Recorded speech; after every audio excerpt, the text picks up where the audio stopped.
Hai guys, ini berada di area situs Balong Dalam. Balong Dalam merupakan dinasti wisata alam yang berada di Desa Babakan Mulia, Kecamatan Jalaksana, Kabupaten Kuningan, Jawa Barat. Balong Dalam ini merupakan kawasan yang dikeramatkan oleh masyarakat setempat. Balong Dalam berasal dari bahasa Sunda. Balong yang artinya kolam, sementara dalam mengacu pada status sosial seseorang. Banyak yang mengatakan situs ini berkaitan dengan keberadaan Buyut Bayu Sultan atau Matang Aji yang datang dari Kesultanan Cirebon. Ia menetap dan meninggal dalam menyebarkan agama Islam di Desa Babakan Mulia. Makam Buyut Bayu letaknya di area situs yang tidak jauh dari sebuah mata air.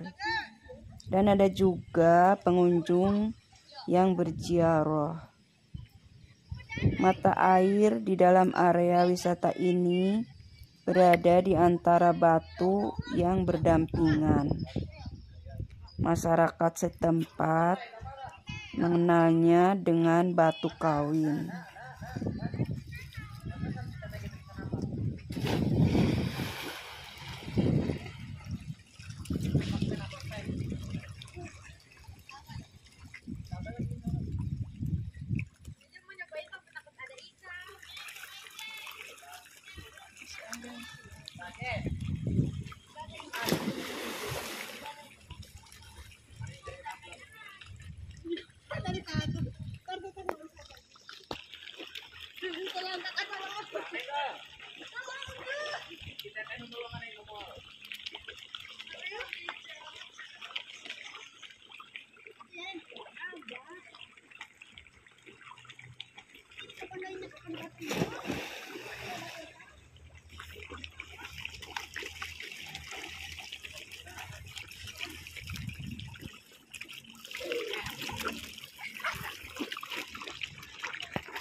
Wow.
Kita kan